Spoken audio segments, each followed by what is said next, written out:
Tujuan evaluasi lahan untuk infrastruktur.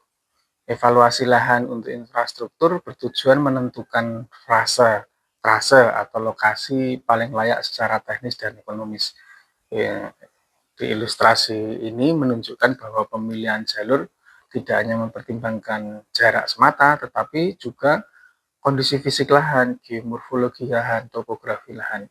Nah, prinsip ini sejalan misalnya yang dilakukan pendekatan oleh FAO, Food and Agriculture Organization, yang menekankan kesesuaian antara karakteristik lahan dan fungsi penggunaan. Nah, infrastruktur seperti jalan dan bandara itu membutuhkan misalnya stabilitas dan efisiensi yang tinggi dalam jangka panjang. Nah, oleh karena itu evaluasi dilakukan secara komprehensif dan tentu berbasis dengan data spasial. Dan kalau kita lihat misalnya salah satu contoh ini dengan melihat data topografi dari data terrain model, kita menentukan daerah trase jalan misalnya. Kemudian penentuan trase jalan itu ini ada optimization koridor. Koridor yang paling optimum dilihat dari topografinya, dilihat dari penggunaan lahannya, dilihat dari stabilitas lerengnya, dilihat dari tanahnya, dilihat dari geologinya dan lain sebagainya. Kemudian ditentukan misalnya jalurnya seperti apa atau alignment kandidatnya seperti apa dengan berbagai pilihan. Misalnya ada yang menghindari penggunaan lahan tertentu, kemudian mempertimbangkan jarak, kemudian juga efektivitas dan lain sebagainya. Gambar ini sebagai contoh. Yang kedua, dalam infrastruktur yang penting adalah stabilitas geologi. Ini sebagai faktor utama. Nah, kalau kita lihat stabilitas geologi itu kita tentu perlu memperhatikan misalnya salah satunya ada atau tidaknya zona patahan aktif dan batuan lemah. Karena batuan lemah, zona patahan aktif, sesar itu harus dihindari karena berpotensi menimbulkan kerusakan infrastruktur ketika terjadi gempa misalnya. Nah, stabilitas geologi ini sangat berpengaruh. Biasanya akan mempengaruhi umur layanan atau pemeliharaan dari infrastruktur itu sendiri. Dalam studi geoteknik, kondisi ini menjadi dasar untuk menentukan kelayakan suatu konstruksi infrastruktur. Nah, kalau kita kembali ke yang bagian tadi, kita lihat misalnya ada kriteria utamanya seperti apa, evaluasinya harus seperti apa. Contohnya gambar ini memberikan ilustrasi kepada kita bagaimana kondisi geologi itu mempunyai peran penting. Misalnya struktur geologi yang lemah, kemudian pada daerah patahan. Kalau kita lihat ini jalur sesar misalnya yang di atas itu ada memanjang jalur patahan, kemudian di sini ada jalur sungai, dan kemudian belokan sungai itu bertepatan dengan batas dari jalan. Tentu ada tali arus yang apabila debitnya tinggi dia akan menggerus badan sungai, dan ketika menggerus badan sungai maka dan akan menggerus badan jalan, dan ketika menggerus badan jalan maka jalannya akan mengalami kerusakan. Nah, ini berarti bagaimana contoh kita harus mempertimbangkan kondisi geologi atau zona geologi ketika membangun infrastruktur. Yang ketiga yang penting juga adalah pengaruh kemiringan lereng terhadap desain yang akan kita lakukan. Nah, kemiringan lereng ini merupakan faktor penting yang mempengaruhi desain dan juga mempengaruhi nantinya biaya konstruksi. Biasanya lahan yang landai itu lebih efisien karena membutuhkan sedikit pekerjaan untuk pemotongan, penimbunan tanah, atau proses cut and fill. Nah, kalau pekerjaan yang misalnya mengikuti garis kontur itu akan lebih optimal dibandingkan yang harus memotong kontur melintasi lereng yang curam. Nah, dengan demikian kemiringan lereng, misalnya kemiringan yang tinggi, itu juga akan meningkatkan adanya risiko dan instabilitas struktur. Misalnya kita bisa lihat punya Van Zwiedam tentang terrain analisis Di situ dijelaskan analisis terhadap slope itu menjadi komponen utama dalam evaluasi lahan. Nah, sebagai contohnya gambar ini, gambar yang sebelah kanan ini menunjukkan kelokan di mana infrastruktur mengikuti garis kontur, sementara gambar yang di sini ini menunjukkan gambar infrastruktur yang memotong kondisi alami lereng, yaitu melakukan cut and fill. Tentu yang sebelah kanan ini berkelok lebih panjang mengikuti kontur, jatuhnya lebih panjang, tapi kadangkala lebih efisien dan stabil dibandingkan yang membutuhkan pemotongan lereng yang besar, karena itu akan dapat menimbulkan misalnya resiko longsor yang tinggi, kemudian instabilitas lereng pada waktu yang lama, dan biaya konstruksinya jatuhnya lebih mahal karena cut and fill, serta pemeliharaannya harus diberi penguat lereng, kemudian stabilitas lereng, dan lain sebagainya. Nah, itu adalah contoh yang paling nyata bagaimana evaluasi lahan mempertimbangkan kondisi geomorfologi atau morfologi lingkungan. Berikutnya yang keempat adalah hambatan fisik dalam penentuan misalnya trase jalan, infrastruktur dalam ini trase jalan. Hambatan fisik ini bisa berupa sungai, rawa, patahan geologi, itu menjadi faktor pembatas dalam evaluasi lahan. Nah, untuk itu biasanya perlu dihindari misalnya terlalu banyak rawa, terlalu banyak memotong sungai, atau adanya patahan patahan batuan, karena akan meningkatkan kompleksitas teknisnya dan juga biaya konstruksi, termasuk misalnya kebutuhan harus membangun jembatan, kebutuhan untuk melakukan penguatan tanah, dan lain sebagainya. Nah, dalam konteks ini analisis spasial jadi sangat penting sekali, di mana harus dibelokkan, dan model juga sangat penting sekali. Nah, misalnya gambar ini.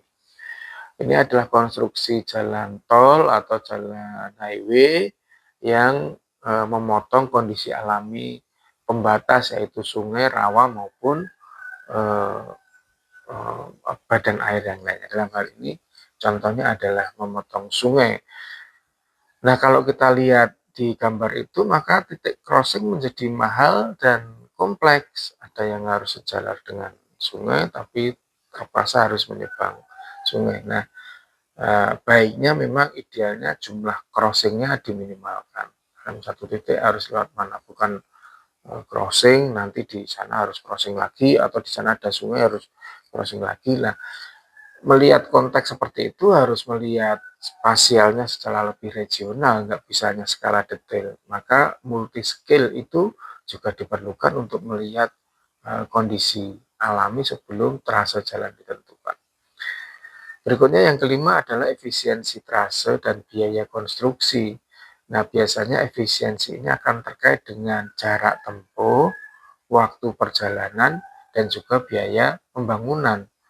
Nah, bagaimana kita bisa menentukan, membandingkan berbagai alternatif jalur dengan tingkat efisiensi yang berbeda. Misalnya trase yang terlalu panjang atau melewati medan sulit, itu akan meningkatkan biaya konstruksi dan operasional, itu sudah barang tentu. Nah, oleh karena itu pemilihan trase yang terbaik itu merupakan bentuk trade off, hasil kompromi faktor teknis dan juga faktor ekonomis, termasuk juga faktor lingkungan dalam hal ini. Nah, salah satunya Anda bisa melihat prinsip ini dikenal sebagai optimasi rute dalam perencanaan infrastruktur kalau menurut Althusser dan Williamson 2011. Nah, contohnya gambar ini, kita bisa membuat 3 opsi jalur yang akan kita tentukan, tentu berdasarkan kondisi lingkungannya, kemudian kompleksitasnya, dan lain sebagainya. Let's say kita memilih jalur A, B, dan C, atau 1, 2, dan 3. Tentu tidak selalu jalur yang terbaik itu adalah jalur yang terpendek.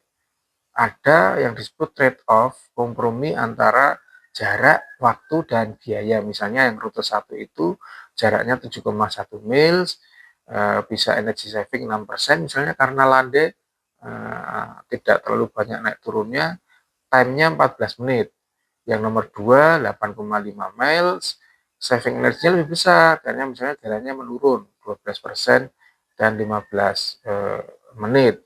Yang ketiga 9,4 tanpa energy saving 17 menit. Sehingga kita bisa menentukan mana yang akan kita ambil. Misalnya, kita ambil jalur 2 dan lain sebagainya. Nah, integrasi analisis spasial dalam pengambilan keputusan menjadi hal yang krusial. Bagaimana data spasial itu seperti peta geologi, kemiringan lereng, hidrologi, topografi, citra satelit, daerah aliran sungai, jaring-jaring sungai, dan lain sebagainya itu berperan penting. Data tersebut dapat diintegrasikan menggunakan yang kita kenal dengan sistem informasi geografis. Maka anak geografi ya harusnya bisa mengolah data geografi secara spasial. Anak geografi harus bisa melakukan analisis spasial menggunakan tool dan teknologi spasial. Nah, data tersebut diintegrasikan dengan multi kriteria. Misalnya setiap faktor dibobot, kemudian diberikan tingkat pengaruh, baru kemudian kita tentukan alternatifnya. Ya, sekarang macam-macam bisa melalui hierarchical proses dan weighting dan lain sebagainya. Nah, konsep dasar dari evaluasi infrastruktur itu pada dasarnya adalah mengetahui terrain atau medan yang sesuai, yang optimum untuk pengembangan infrastruktur. Yang kedua yang akan kita bahas adalah konsep dasar evaluasi lahan untuk konservasi. Nah, kalau untuk konservasi biasanya fokusnya pada apa? Nilai ekologi yang tinggi. Nah, bagaimana fungsi lingkungannya itu bisa optimum, bukan produktivitas ekonominya, bukan efisiensi misalnya dalam hal tadi infrastruktur industri, tapi fungsi lingkungan. Nah, kalau fungsi lingkungan berarti dalam konteks ini semakin tinggi nilai ekologi suatu lahan, maka dianggap semakin tinggi kesesuaiannya. Karena fokus kita pada bentuk-bentuk konservasi. Nah, misalnya pada gambar ini kita lihat kondisi alami hutan berdampingan dengan build up area dalam lingkungan perkotaan. Hutan alami itu nilai ekologisnya tinggi. Nilai ekologisnya tinggi. Sementara kawasan terbangun itu nilai ekologisnya rendah. Nah, prioritas kawasan konservasi itu menegaskan bahwa konservasi bukan berbasis nilai ekonomi, tetapi berbasis nilai ekologis. Nah, kalau kita misalnya dalam contoh gambar ini bisa mempertahankan kondisi yang seperti ini, maka support ekologis, fungsi ekologis dari kawasan konservasi ini akan besar sekali untuk kawasan sekitarnya. Misalnya sumber daya airnya bisa terjamin, misalnya kondisi lingkungan ambien udara menjadi lebih baik, kemudian ketersediaan kebutuhan sumber daya menjadi lebih baik dan lain sebagainya. Nah, dalam hal ini evaluasi lahan untuk konservasi itu konteks yang paling utama adalah keanekaragaman hayati. Ini sebagai indikator utama. Beda dengan infrastruktur tadi. Nah, keanekaragaman hayati itu misalnya apa? Ya kalau kita lihat misalnya kekayaan flora dan fauna ini memiliki nilai konservasi yang tinggi. Nah, keanekaragaman hayati ini kan sebagai indikator penting yang mencerminkan stabilitas dan kompleksitas ekosistem. Misalnya area dengan habitat alami yang masih utuh itu bisa kita kategorikan sebagai sangat sesuai ya untuk konservasi. Ya, banyak studi yang mengkaitkan evaluasi lahan untuk konservasi ini, untuk landscape-nya. Nah, kriteria-kriterianya banyak seperti pada gambar di atas ini bisa dilihat. Yang kedua misalnya juga kalau kita lihat ini fungsi hidrologi. Ini fungsi tadi pertama adalah keanekaragaman hayati, kemudian fungsi hidrologi. Nah, fungsi hidrologi ini menunjukkan peran penting misalnya pada daerah tangkapan air atau daerah aliran sungai. Karena fungsi hidrologi yang baik itu akan memberikan kontribusi untuk menjaga keseimbangan siklus air dan misalnya mencegah terjadinya banjir, bencana yang diakibatkan oleh air yang nanti termasuk juga kekeringan. Nah, oleh karena itu wilayah yang mempunyai fungsi hidrologi yang tinggi ini mempunyai nilai kesesuaian tinggi untuk kawasan konservasi. Nah, karena ya tadi sumber daya air itu merupakan kebutuhan kita bersama.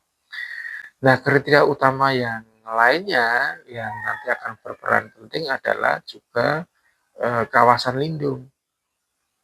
Ya, kawasan lindung. Nah, sebelum kita kawasan lindung ini kita lihat dulu ada gambar. Ini terlihat zona hijau di sepanjang sungai.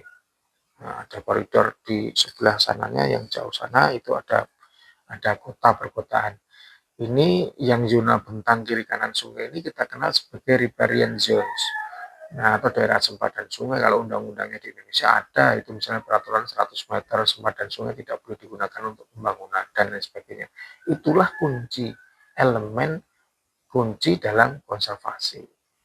Nah, fungsi dari riparian semacam ini sebagai buffer ekologis. Nah, ada vegetasi di tepi sungai yang melindungi kualitas air dan ekosistem, termasuk melindungi habitat area di daerah yang depan itu terhadap apa? Terhadap luapan dinamika sungai, yaitu terhadap banjir dan lain sebagainya. Nah, ini contoh yang ideal. Kemudian yang keempat, seperti saya sampaikan tadi, yang penting adalah juga salah satunya status kawasan lindung. Bagaimana kawasan lindung itu bagaimanapun kawasan lindung itu mempunyai prioritas yang tinggi dalam evaluasi lahan untuk konservasi. Karena misalnya status hukum kawasan lindung itu kan sudah firm ya. Ini menunjukkan adanya fungsi perlindungan terhadap fungsi-fungsi ekologi tertentu. Misalnya terhadap habitat di bawahnya. Misalnya terhadap flora dan faunanya.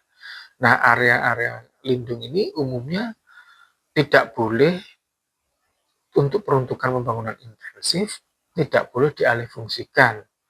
Nah, ini selaras dengan prinsip-prinsip dalam perencanaan tata ruang bahwa kawasan lindung adalah kawasan yang harus benar-benar dilindungi, tidak boleh dialihfungsikan, tidak boleh diambil kemanfaatannya selain untuk fungsi perlindungan. Nah, banyak nanti kemudian kita memberikan apa nama misalnya pada ini contohnya kawasan konservasi ya, dilarang mengubah, jelas sekali dilarang mengubah bentang alam di kawasan ini, dilindungi oleh undang-undang. Ada atau tidaknya papan pengumuman seperti ini, tapi status kawasan lindung itu sudah termaktub, misalnya di dalam data spasial, di dalam peta spasial, sehingga yang seperti ini harus ya ditaati, tidak boleh kemudian digantikan kawasan lindung untuk perkebunan sawit, kawasan lindung untuk pertambangan, kawasan lindung untuk perluasan industri. Nah, kecuali dengan pertimbangan yang sangat matang, ada tempat pengganti, fungsi lindungnya tidak terusak, berapa digantikan, dan macam-macam. Kalau kita mau konsisten dengan perlindungan terhadap alam kita. Berikutnya yang nanti juga penting, yang kelima adalah kondisi ekosistem alami. Nah, kondisi ekosistem alami ini adalah kondisi yang masih utuh, yang alami, yang belum mengalami degradasi, yang tidak terpengaruhi oleh intervensi intensif antropogenik atau manusia. Nah, dengan lahan yang mempunyai gangguan minimal, misalnya ekosistem alam ini, maka kita anggap nilai kesesuaiannya lebih tinggi dibandingkan lahan-lahan yang telah terkonversi, yang telah misalnya dirubah peruntukannya, yang intervensinya sudah ada. Karena yang pure original ini nanti habitatnya juga alami. Habitat alami itu ya in situ-nya masih banyak, tumbuhan, flora, faunanya masih banyak. Ini menjadi indikator penting dalam menentukan prioritas konservasi. Gambar ini menunjukkan contoh yang sangat ekstrim, terusak, terawat, dirusak, dirawat, dieksploitasi, dirawat. Bagaimana perbedaan yang jelas antara ekosistem alami dan ekosistem yang telah mengalami degradasi maksimal. Pada kawasan yang masih alami, fungsi ekologisnya seperti keanekaragaman hayati, siklus hidrologinya itu masih berjalan dengan baik, fungsinya untuk menyerap karbon masih berjalan dengan baik, fungsinya untuk menahan polusi, menyaring polusi, mengurangi polusi masih baik. Tapi yang sebaliknya, yang sudah dikonversi, yang sudah mengalami eksploitasi itu mengalami penurunan yang gratis. Nah, penurunan yang sangat tinggi sehingga fungsinya tidak bisa optimal. Nah, indikator alami, ekosistem alam ini sangat penting dalam menentukan prioritas perlindungan. Kemudian bagaimana integrasi itu dilakukan, penilaian itu dilakukan terhadap kesesuaian lahan tadi. Nah, misalnya kita kembali lagi ke gambar ini, itu nanti ada peta kesesuaian konservasinya, ada S1 ini ya, yang di sebelah sini, S1, S2, S3, dan N atau tidak sesuai. Nah, ya analisis ini biasanya salah satunya bisa dengan multi kriteria menggunakan GIS. Kalau yang metode tradisional dia overlay, weighting faktor, dan lain sebagainya itu. Silakan, banyak metodologi yang bisa digunakan. Nah, setiap area ini akan dinilai berdasarkan kombinasi nilai ekologisnya dari berbagai parameter tadi. Nah, ini mencerminkan bagaimana perkembangan evaluasi lahan itu harus menggunakan data dan teknologi, misalnya GIS dan lain sebagainya. Berikutnya, kita sudah membahas industri, kita sudah membahas konservasi, dan yang ketiga kita membahas konsep evaluasi lahan untuk penggunaan pariwisata. Nah, penggunaan pariwisata, maka evaluasi lahannya tentu bertujuan untuk menentukan site selection atau lokasi yang optimum, misalnya dalam hal pengembangan destinasi wisata, baik pendekatan fisiknya maupun pendekatan landscape-nya maupun pendekatan kenyamanannya. Nah, konsep yang semacam ini dikenal sebagai amenity value, yaitu nilai yang dirasakan oleh wisatawan ya, terhadap suatu tempat yang mereka kunjungi. Nah, kalau itu evaluasi lahan untuk pariwisata ini biasanya lebih multidimensional, tidak hanya aspek biofisik, tapi aspek sosial ya, persepsi itu menjadi penting, value menjadi penting. Baiklah, kita lihat faktor yang utamanya, misalnya yang pertama kalau dalam tabel ini ya yang pertama itu keindahan landscape. Keindahan landscape itu ya misalnya landscape yang menarik, pegunungan, landscape pantai, pesisir, landscape air terjun, itu biasanya sebagai elemen utama daya tarik wisata. Wisata alami, orang mau datang itu karena ngelihat wah air terjunnya bagus, orang datang karena wah gunungnya bisa dilihat sangat detail sekali, wah pantainya indah gitu. Nah, keindahan visual ini menjadi faktor penting untuk evaluasi lahan pariwisata, karena apa? Mempengaruhi minat dan juga satisfaction, kepuasan wisatawan pada akhirnya. Semakin tinggi kualitas landscape, maka semakin tinggi pula nilai kesesuaian lahan untuk pariwisata tadi. Nah, biasanya penilaiannya dikombinasikan dengan analisis spasial. Contohnya gambar ini. Kalau kita melihat gambar ini, kita selalu takjub, wah indah sekali. Kemudian karena melihat itu indah, kita ingin melihat, berkunjung ke sana. Ya. Ingin berkunjung ke sana, faktor utama apa? Keindahannya dulu. Baru nanti faktor yang lainnya. Kalau yang tertarik, wah ternyata di sana juga enak, beragam, aksesnya juga sudah mudah, itu contoh yang lain. Nah, ini sebagai salah satu contoh keindahan landscape itu sebagai faktor utama dalam menentukan daya tarik wisata. Nah, elemen-elemen yang ada misalnya di Raja Empat ini tandanya dengan kars, dengan laut, dengan bukit-bukitnya, ini membentuk persepsi keindahan yang mempengaruhi minat dan kepuasan wisatawan. Nah, oleh karena itu dalam evaluasi lahan pariwisata, kualitas visual atau amenity value itu sebagai indikator paling utama dalam kesesuaian lahan. Tentu yang kedua, kalau melihat bagian ini adalah aksesibilitas dan keterjangkauan lokasi. Aksesibilitas itu menjadi faktor penting, konektivitas itu menjadi faktor penting, tentu setelah value, amenity value tadi.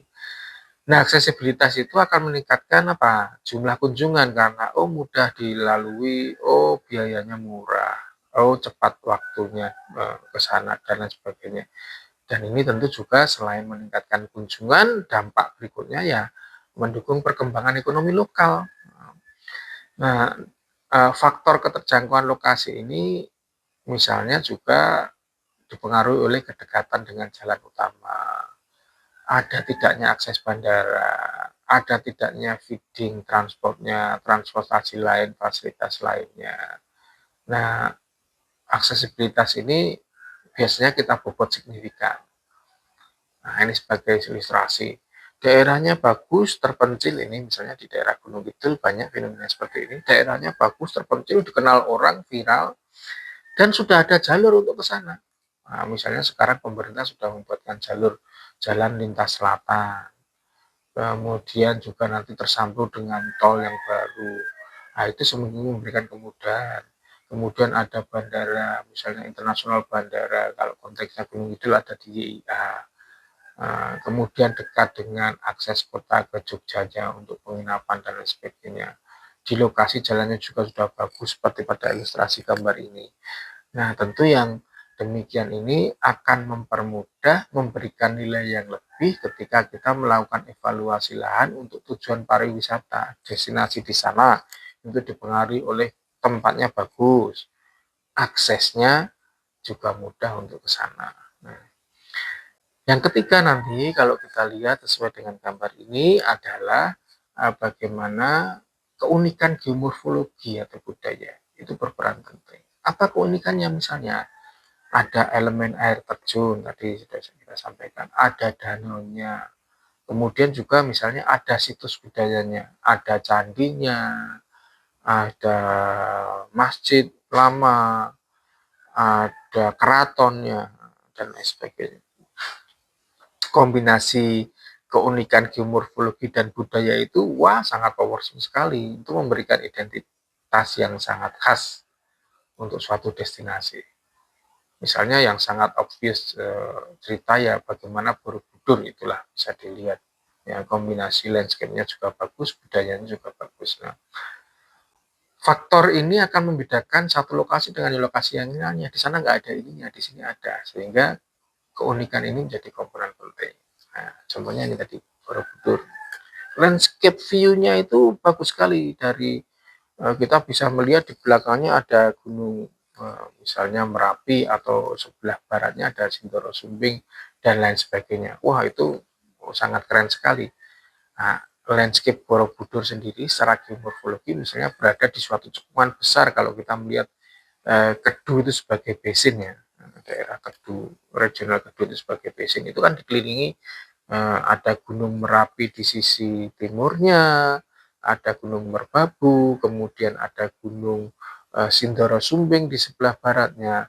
Itu menimbulkan landscape kombinasi yang sangat bagus sekali. Nah, inilah interaksi, keterkaitan budaya dan juga bentang alam. Karena tidak semua daerah mempunyai kombinasi yang seperti ini. Jadi kombinasi yang seperti ini adalah uniqueness. Kemudian berikutnya adalah daya tarik wisata dan aktivitas pendukung. Ini juga penting kita pertimbangkan. Wah, cuma ada bentang alamnya, nggak ada tambahan atraksi wisatanya, orang mungkin berkunjung sekali dua kali sudah bosen. Sehingga adanya aktivitas wisata, misalnya rekreasi, tadi kalau ada danau juga ada dengan kapal ke danaunya, atau dan kegiatan yang lainnya itu akan menambah atraksi sehingga orang lebih tertarik. Keberadaan objek dan aktivitas wisata ini tentu meningkatkan nilai ekonomi juga di suatu kawasan. Daya tarik ini ya tentu tidak saja yang alami tetapi juga bisa kita kembangkan, bisa dibuat ya, ditambahkan fasilitas, ditambahkan atraksi-atraksi buatan. Nah, itu juga masuk pertimbangan potensi pengembangan dalam evaluasi lahan. Tentu sama dengan evaluasi lahan untuk infrastruktur dan juga untuk konservasi tadi. Integrasi analisis dalam klasifikasi kesesuaian menggunakan data geospasial dan tool geospasial itu sangat penting sekali ya. Bagaimana kita melihat di ilustrasi ini ada hasilnya S1, S2, S3 dan N itu ya analisis yang kita lakukan dengan mengintegrasikan berbagai faktor tadi menggunakan pendekatan spasial misalnya berbasis ya sistem informasi geografis. Tentu hasilnya akan membantu kita untuk menentukan prioritas pengembangan kawasan wisata tadi. Nah, dengan demikian effort kita melalui evaluasi lahan, evaluasi kemampuan lahan, evaluasi kesesuaian lahan, ini menjadi dasar penting, salah satu dasar penting dalam perencanaan pariwisata yang berkelanjutan. Harusnya demikian. Nah, ini mata pelajaran yang Anda pelajari ini, mata kuliah ini, evaluasi lahan, menemukan poin krusialnya di mana kita harus melakukan. Nah, Anda sudah mengamati 3 konteks tadi. Sekarang tugas Anda, berilah satu contoh, boleh tentang industri, boleh tentang infrastruktur, boleh tentang konservasi, boleh tentang pariwisata, suatu lahan, dan bagaimana Anda melakukan analisis terhadap kemampuannya. Silakan ditulis di kolom komentar di dalam links ini. Terima kasih.